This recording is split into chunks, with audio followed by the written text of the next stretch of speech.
Hey y'all, welcome to the Memoirs of a Sinner, a personal growth podcast by Her Kinkz.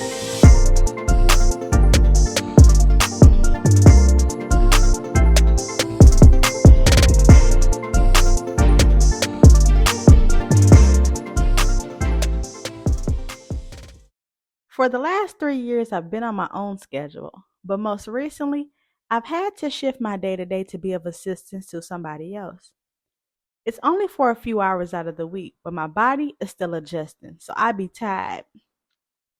Sundays are my days when I ensure I recharge and check in with God a little more in depth.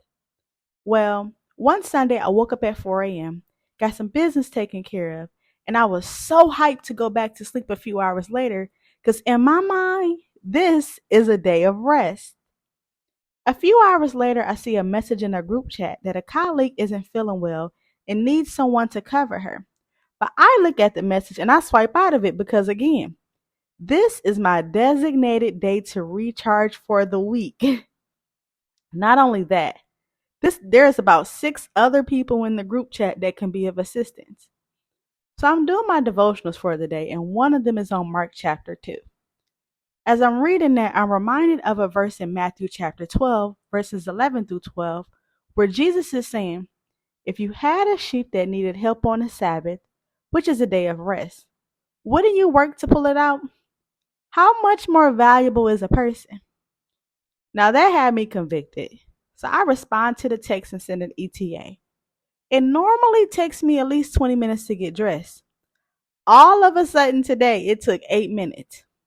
I looked at the clock like, wait a minute, God, what is going on? So I'm headed to my destination, and en route, God had me covering her in prayer. Then as I'm arriving, he has me praying over the healthcare provider. Galatians chapter 6 verses 2 and 3 says to share each other's burdens, and in this way, obey the law of Christ. If you think you are too important to help someone, you are only fooling yourself. You are not that important. Verse 10 reads, therefore, whenever we have the opportunity, we should do good to everyone, especially to those in the family of faith.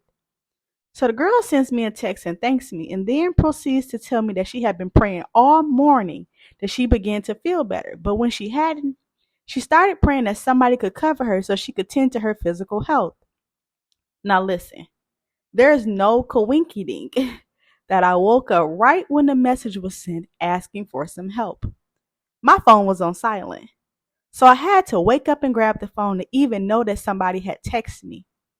There's also no coincidence that during my time alone with God, he's discussing the Sabbath and bringing up verses to mind that I wasn't even studying. Hebrews chapter 3 verse 15 says today, not yesterday, not next week, but today. Because every single day God is speaking.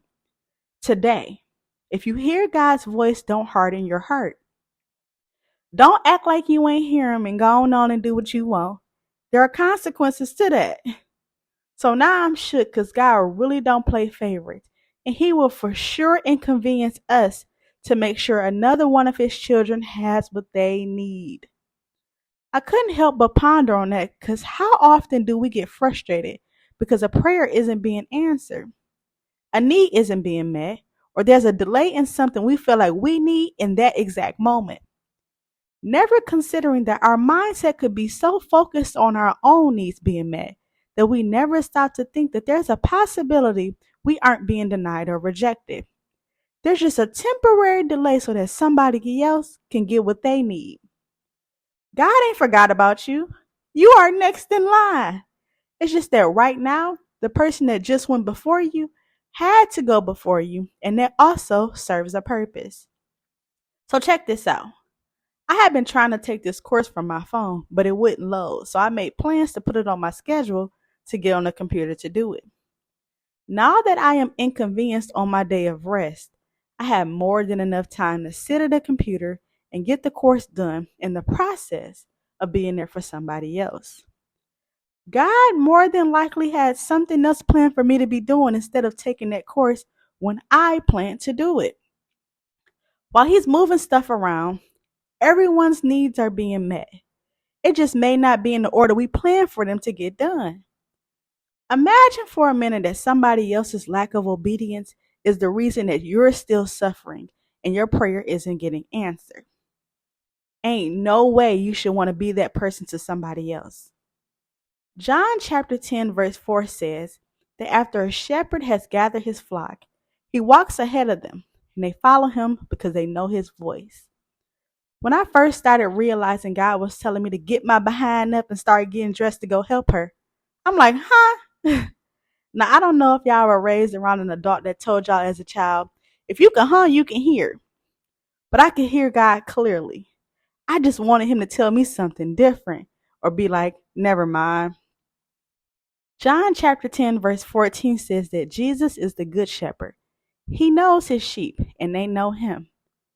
You ain't got to keep saying hum when you can hear that still small voice. Now, you might need to get further confirmation, which he is guaranteed to give us, but you heard him right the first time. You better do what God tells you to do when he tells you to do it, or you're going to mess around and find out. Trust me when I tell you, I'm speaking from experience now, them whoopings hit different. I love you all in real life.